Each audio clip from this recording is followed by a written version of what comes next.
My name is Mara Kincaid, and on the morning of my wedding, I learned that some people do not come back because they love you. They come back because something they wanted finally had your child's name on it. It was Saturday, the 14th of November 2026, and I was standing in the hallway of the Buncombe County Courthouse with a small bouquet in my hand and a manila envelope in my tote bag. The bouquet was lavender, baby's breath, and rosemary, tied with twine by Renee at her kitchen table before sunrise. The envelope had arrived at my apartment at 7:42 that morning, dropped on the doormat by a postal worker who had no idea he was delivering the end of a lie that had lasted 27 years. My son, Asher, was inside room 3C with Wyatt, holding the ring box like it was a treasure chest. He was 8 years old, missing one front tooth, and wearing a navy jacket he said made him look like a tiny lawyer. I was about to marry the man his grandmother had spent 9 years keeping from us. Then I heard heels on the courthouse floor. I knew that sound before I turned around. My mother, Nadine Kincaid, walked toward me in a navy dress, carrying white flowers like she had come to bless something. My father, Russell, followed 2 steps behind her, quiet as ever. Behind them was my brother Graham, looking like a man who had already regretted getting into the car. Nadine smiled. "Mara," she said soft. "We came to meet our grandson. Blood is blood." She set a folder on the bench beside me. Inside were photos of Asher, a copy of his birth certificate, and papers about grandparents' rights. I looked at the folder, then I looked at the woman who had told me I was dead to her at 18, and I reached for the envelope. Please subscribe to support the channel. I bet your phone battery is at 21% right now, right? If that's true, type 1. If not, type 2. Let's see whether I got it right. Alright, enough talking, let's begin the story. But before I tell you what was inside that envelope, you need to understand why, in my family, paper could hurt worse than yelling. I grew up in Hickory Ridge, North Carolina, a town small enough that people still measured character by church attendance, trimmed hedges, and whether your children knew how to smile in Christmas photos. The Kincaid name meant something there. Not wealth exactly, but respectability, which in my mother's world was better because it could be worn in public and defended from a church pew. My father, Russell Kincaid, owned Kincaid and Sons Funeral Home on Briar Chapel Road.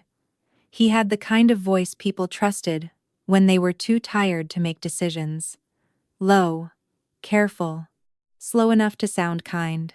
I watched him guide grieving widows through casket choices, burial plots, and insurance forms with a gentleness he never brought home. At work, he could place one hand on a stranger's shoulder and make them feel held. At home, his hands stayed in his pockets. My mother, Nadine, was the admissions director at Covenant Hill Academy, the private Christian school, where the families who could afford it sent their children, and the families who couldn't still tried to act like they had chosen public school on purpose. She wore cream cardigans, small gold earrings, and a cross so polished it caught the light whenever she leaned forward to say something cruel in a soft voice. She never called it cruelty. She called it standards. There were rules in our house, though most of them were never written down. You did not embarrass the family. You did not speak about money. You did not question decisions made by adults, even after you became one. You did not raise your voice, because raised voices were for people without self-control, and above all, you did not make Nadine Kincaid look surprised in public. My older brother, Graham, never broke those rules. He moved through them like they had been built around him. Straight A's, debate trophies, youth group leadership, law school plans, before he even understood what law school cost. My mother used to say, "Graham has always known who he is." She never said that about me. About me, she said things like, "Mara has potential," or "Mara needs direction," or, when she thought I couldn't hear her, "Mara feels things too loudly." I learned early that in our house, love was not something you rested in, it was something you maintained. Like the front lawn, like the funeral home windows. like the framed family portrait above the mantel, where all of us wore white shirts, and my mother's hand rested on my shoulder just firmly enough to remind me not to move. By the fall of 2017, I had become very good at not moving, not reacting, not letting my face give my mother anything she could use later. So when I came home on Friday, November 10th, after a 4-hour front counter shift at Harper's Pharmacy, I already knew something was wrong by how clean the kitchen looked. My mother cleaned when she was angry, not the normal kind, with a sponge and a tired sigh. She erased. The counters were bare. The dish towel hung perfectly straight from the oven handle. The lemon candle on the windowsill had been lit, even though we only used candles when company came over. My father's black funeral home shoes were lined up by the mudroom door, polished so brightly they reflected the ceiling light. I was 18 years old, and 11 weeks pregnant. I had told no one in that house. At least, I thought I had told no one. We ate baked chicken, green beans, and mashed potatoes at 6:15. The same meal my mother made whenever she wanted the evening to feel normal enough to accuse someone inside it. Graham was away at college. My father cut his food into small, even pieces and kept his eyes on his plate. My mother asked me about work, about school, about whether I had turned in my application for the community college scholarship. I answered every question. Then she stood. She walked into the hall and came back, pulling my brown suitcase behind her. The wheels made a soft clicking sound against the hardwood. Inside that sound, something in me went still. She placed the suitcase beside my chair. On top of it was my blue winter coat, folded with the sleeves tucked in. Beside it, on the table, she laid down a white envelope. I could see the cash inside before she pushed it toward me. $112, she said. That is more than enough for someone determined to make adult choices. My hand went cold around my fork. My father stood near the doorway now, not in the room, not out of it. That was where he lived best. At the edge of things. My mother opened the suitcase. There were 3 pairs of jeans, 2 sweaters, socks, my toothbrush, and at the very bottom, a tiny gray baby sweater I had never seen before. She had bought it, folded it, packed it, like evidence. I found the appointment card, she said. Women's clinic, 11 weeks. I looked at my father. He looked at the floor. Then my mother opened the front door and let the cold in. As far as this family is concerned, she said, you died tonight. I picked up the suitcase. I picked up the envelope. And when the door closed behind me, the lock clicked with the calm of something that had been planned. I stood on the porch with the suitcase handle in one hand and the envelope in the other, not because I knew where to go, but because my body had not yet accepted that standing still was not a plan. The cold came up through the soles of my shoes first. Then it found my knees, my fingers, the small place under my ribs where fear had been sitting all evening, waiting for permission to become real. Behind me, the house was quiet. No footsteps, no curtain moving, no father opening the door and saying my mother had gone too far. The porch light stayed on for exactly 3 minutes, then snapped off, leaving me in the blue dark with the suitcase my mother had packed like a verdict. Across the street, a lamp came on. At first it was just a square of yellow in a kitchen window. Then the front door of the little brick ranch opened, and Evelyn Price stepped onto her walkway in a plaid robe, white hair pinned crookedly on one side, slippers whispering over the leaves. She had lived across from us my whole life. Retired school librarian. Widow. The kind of woman who remembered what every child checked out in 5th grade and never used it against them. She crossed the street slowly, because her hip hurt in cold weather, and stopped at the bottom of our porch steps. She did not look at my stomach. She did not look at the suitcase. She looked at my face. Come inside before the cold starts making decisions for you, she said. That was all. I followed her because no one had offered me a command that sounded like kindness in a long time. Her house smelled like dust, peppermint tea, and old paperbacks. On the kitchen table, there was a folded quilt, a glass of water, and a plate with 2 buttered biscuits under a paper towel, as if she had been expecting someone hungry, and too proud to say so. "I made up the sewing room," she said, taking my suitcase from me before I could argue. "The mattress is better than it looks." I stared at her. "You knew?" Evelyn set the suitcase beside the hallway wall. "I knew your mother had been carrying that suitcase from room to room for 12 days. I knew she put that little sweater in there yesterday afternoon. And I knew a girl does not pack her own toothbrush in the middle of dinner." My throat closed. She did not hug me.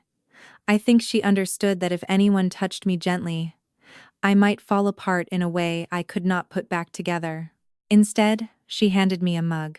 Beside it, on the table, was an old library due date card with a phone number written in blue ink. "In the morning," she said, tapping the card once, "I'm calling Renee Rowe, Wyatt's aunt. She has more room than I do, and less patience for people like your mother." For the first time that night, I sat down. Not because I was safe yet, because someone had already started making a plan. Renee Rowe arrived the next morning, in a rust-red Subaru that smelled like coffee, dryer sheets, and the peppermint gum she chewed when she was trying not to say everything on her mind. She was Wyatt's aunt, though at 18 I only knew her as the woman who had once brought 3 pies to a church picnic and told Nadine Kincaid, in front of the dessert table, that store-bought whipped cream was not a moral failure. She hugged Evelyn first. Then she looked at me, at the suitcase by my feet, and at the envelope with $112 folded inside. "Well," she said, "we're not solving your whole life before lunch. We're just getting you out of this driveway." I thought Wyatt would call that day. I thought by afternoon his name would light up my phone, and I would hear his voice, and the world would become complicated, but less empty. He was in Raleigh then, 3 hours away, finishing the first month of his electrical apprenticeship. The last time we had spoken, he told me he was saving for a used truck with heat that worked. He said once he had steady pay, we would figure out the baby together. But by noon, my phone had no service. At first, I blamed the mountains. Then Renee stopped at a gas station outside Marion, and my screen still showed no service. Not weak service. No carrier. No messages. No missed calls. Renee let me use her phone, and I dialed Wyatt's number from memory. It rang twice, then went to voicemail. I left one message, then another, then I stopped, because desperation has a sound, and I could hear it entering my own voice. I did not know then that my mother had called the carrier at 7:18 that morning and removed my line from the family plan. I did not know she had changed the recovery email on the account I used for school, or that she had already printed a letter on cream stationery and mailed it to Raleigh with a money order for $7,800. Wyatt would show me that letter years later. "Mara has made a private medical decision," it said. "She has left North Carolina and does not want contact. Please respect her wishes. This money is to help you start over cleanly." Start over cleanly. That was how my mother wrote about erasing a child. Like she was wiping a counter before company came. Wyatt never cashed the money order. He folded the letter, put it in a plastic sleeve, and kept it in the bottom tray of his toolbox. But I did not know that. He did not know I was calling from borrowed phones, heading toward the back room of Renee's laundromat with my hand on my stomach, whispering apologies to a baby whose father I thought had disappeared. That was Nadine's real talent. She did not just close doors. She made each person on opposite sides believe the other one had turned the lock. For the first few months in Asheville, I lived in the back room of Renee's laundromat, between a shelf of bulk detergent and a humming water heater that knocked in the walls at night. Renee put a twin bed against one wall, a small lamp on a milk crate, and a curtain across the doorway because she said every woman deserved a door, even if the door was fabric. I spent that winter learning how to be poor without letting it make me ashamed. I folded towels for customers who did not know I slept 20 feet from the dryers.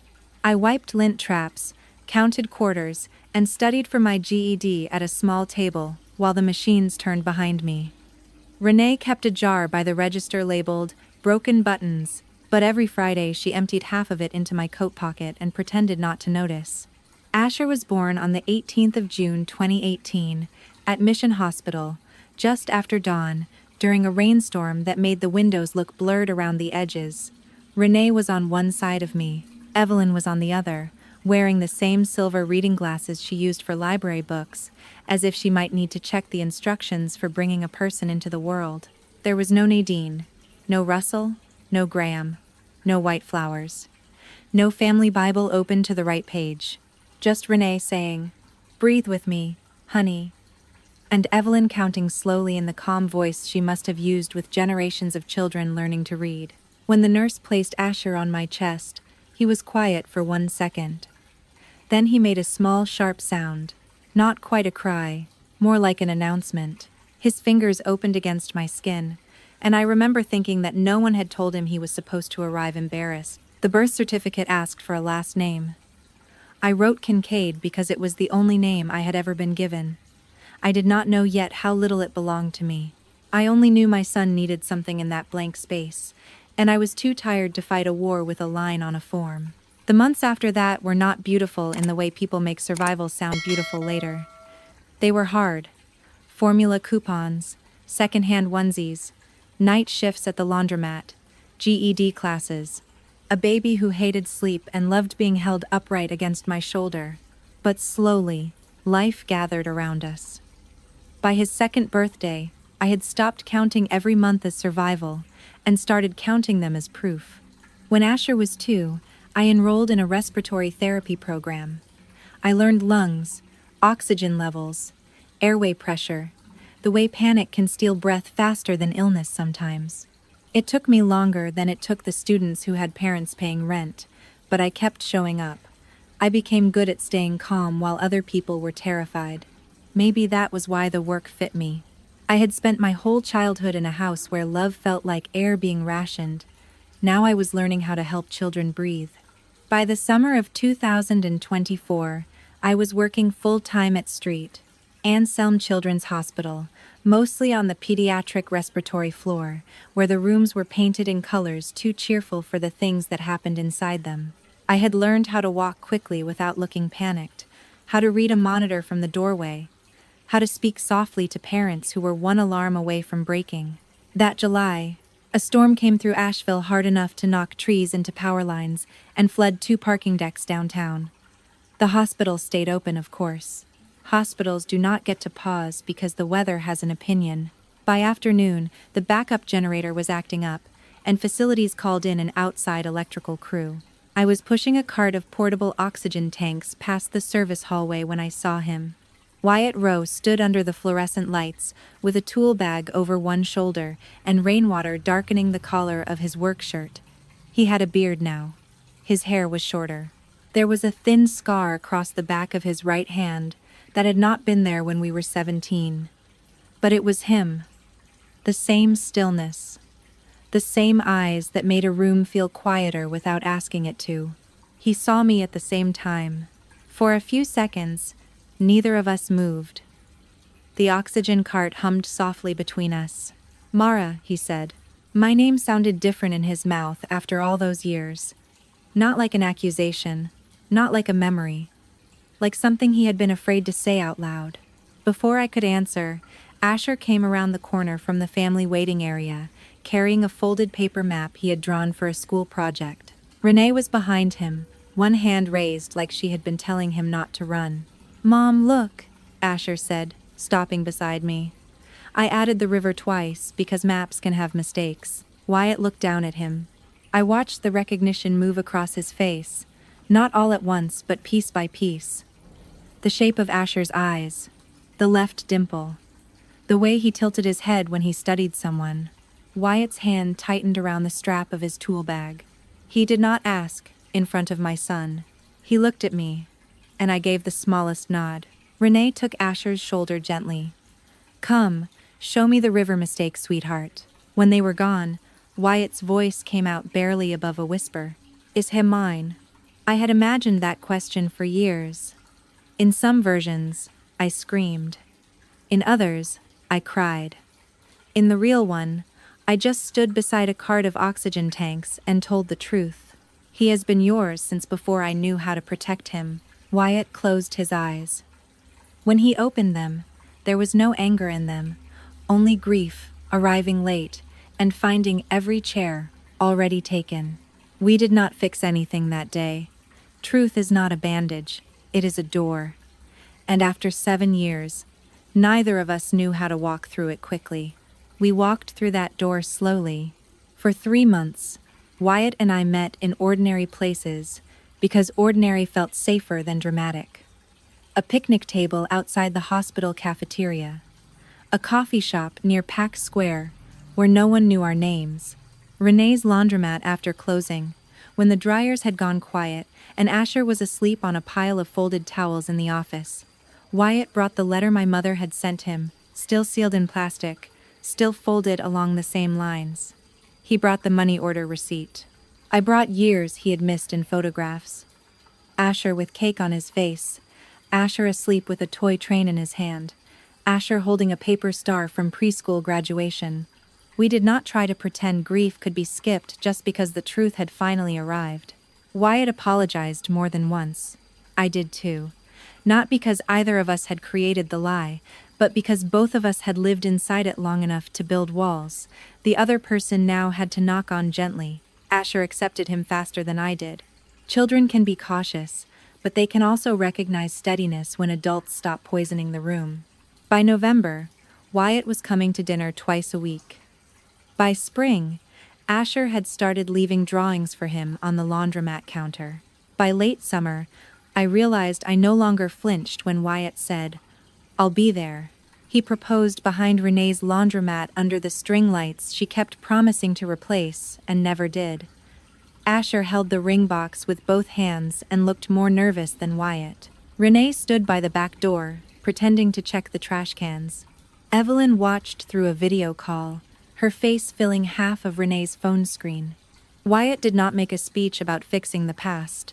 He knew better. He said, "I can't give back what we lost, but I can spend the rest of my life protecting what we still have."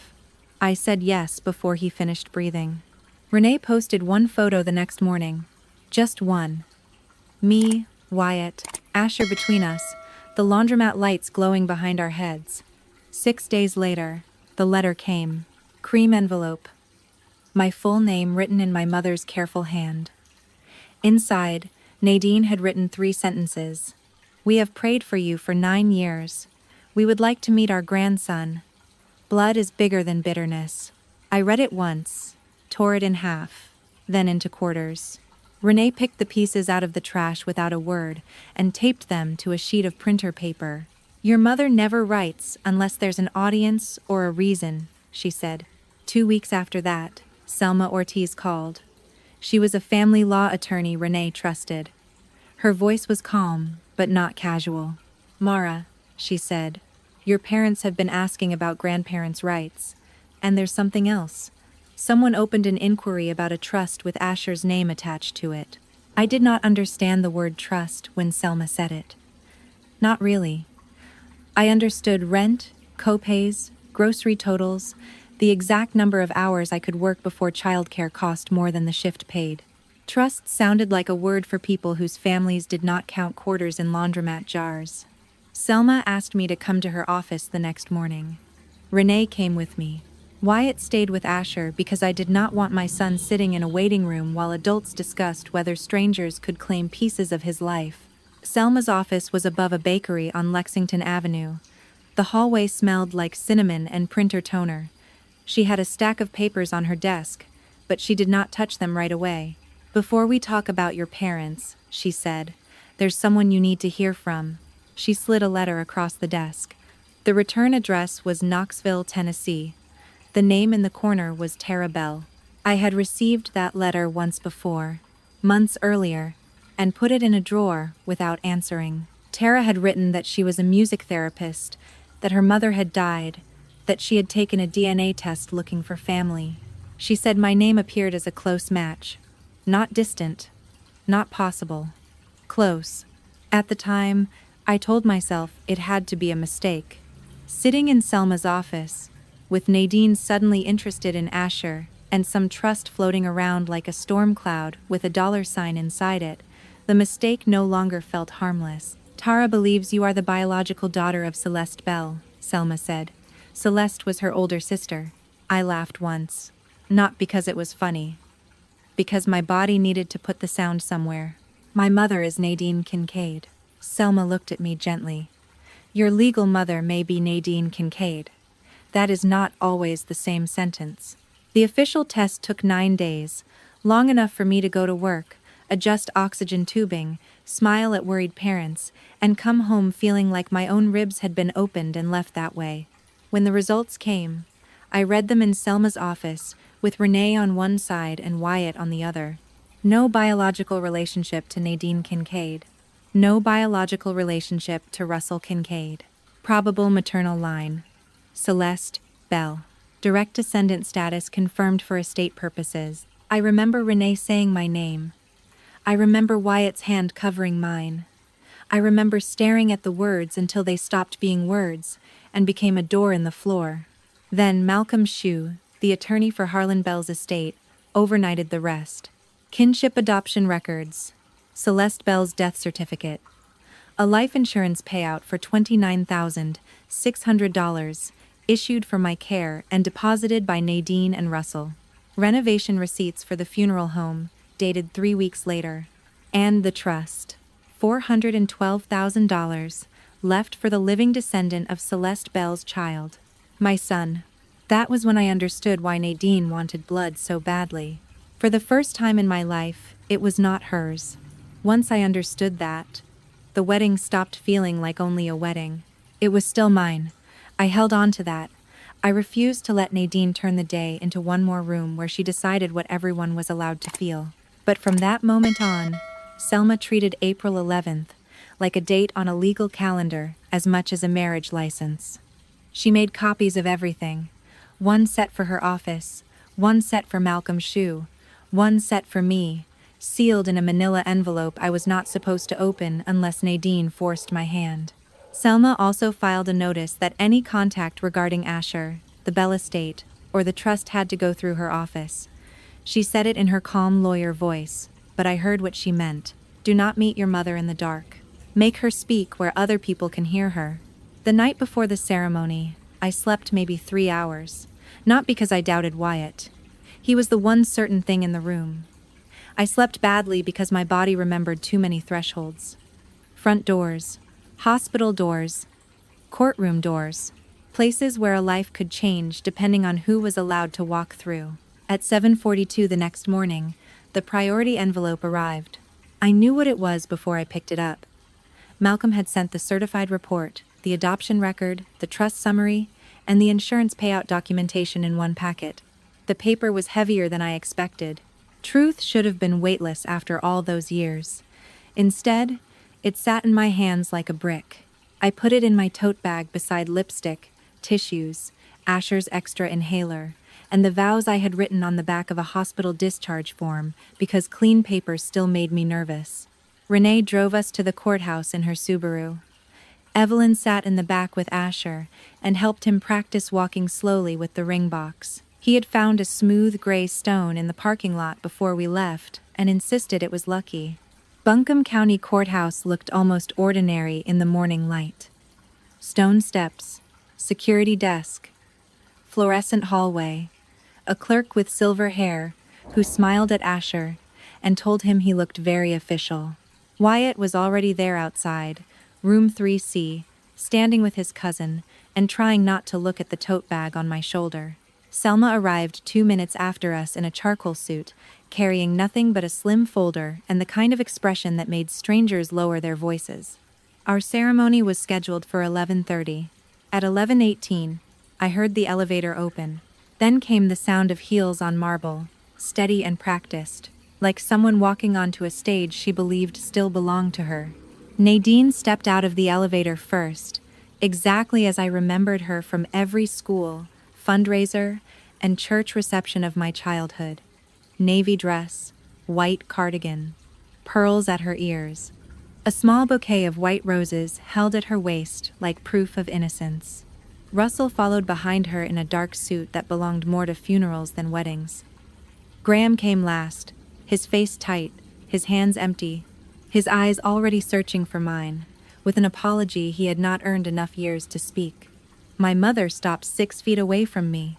"Mara," she said, and smiled as if my name had not been buried in her house for 9 years. "We didn't want this day to pass without showing you that we're ready to heal." No one moved. Renee stood slightly in front of Asher. Evelyn's hand tightened around the strap of her purse. Selma said nothing, which somehow made the hallway feel more official than if she had shouted. Nadine looked past me toward room 3C. "And we would like to meet our grandson," she added. "A child deserves to know his family." Wyatt stepped out from beside the door then. He did not speak. He only placed himself where Asher could see him if he needed to. My mother's eyes flicked to him, just once, and I saw recognition pass over her face, without guilt attached to it. That was Nadine's gift. She could remember what she had done, without feeling responsible for it. Before I could answer, the door to room 3C opened behind us. Asher came out holding the ring box in one hand and his smooth gray stone in the other. His jacket was a little crooked. His hair had fallen across his forehead. He saw the strangers in the hallway and paused. Nadine's whole face changed. Not softened, performed. She bent slightly, opened her arms, and said, "Hello, sweetheart. I'm your grandmother." Asher did not move toward her. He looked at me. "Mom?" he asked. "Who are those people?" The hallway went so quiet I could hear the elevator doors close somewhere behind my parents. I knelt beside him and fixed his jacket collar because my hands needed something gentle to do. "They're people Mommy knew a long time ago," I said. "Go back inside with Dad. I'll be right there." He nodded and walked back to Wyatt. The door closed again. Nadine's smile vanished at the edges first. "You had no right to do that," she said softly. I stood. "You don't get to call yourself grandmother in a courthouse hallway after 9 years of silence." Her chin lifted. "His birth certificate says Kincaid. You may hate me, Mara, but blood does not stop being blood because you are bitter." I reached into my tote bag and pulled out the manila envelope. "Then read this," I said, holding it out to her, "before you use that word again." Nadine took the envelope because she still believed every paper in the world could be managed if she held it first. She slid out the report with 2 fingers, careful not to bend the corners, and began to read. I watched her eyes move over the first line, then the second, then the part where my name separated itself from hers forever. For years, people had described faces going pale, but I had never understood it until that moment. My mother's face did not simply lose color. It emptied, like someone had opened a drain beneath her skin. Russell stepped closer. "Nadine?" She tried to fold the paper, but her hands did not obey. He took it from her.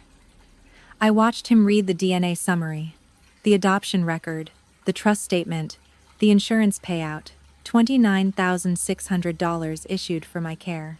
Renovation receipts for the funeral home 3 weeks later. $412,000 placed in trust for the living descendant of Celeste Bell's child. For my son. Russell looked up at me, and for the first time in my life, his silence looked less like authority and more like cowardice with a suit on. "You knew," I said. He did not deny it. Nadine found her voice first. "We raised you." "No," I said. "You displayed me. You used me in church photos and school brochures, and every story where you needed to look merciful. Then I got pregnant, and I stopped making you look good." Her mouth tightened. "You were still legally ours." Selma stepped forward then, calm as a closed door. "Any further contact regarding Mara, Asher, or the Bell Trust will go through my office. If you attempt to approach the child again, we will document it." Graham moved beside me.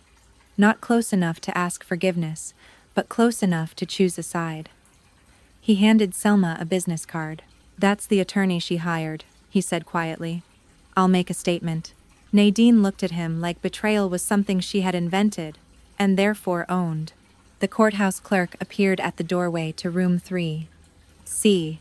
"Ma'am," she said to Nadine, polite but final. "This hallway is reserved for scheduled ceremonies. I'm going to ask you to leave." Russell left first.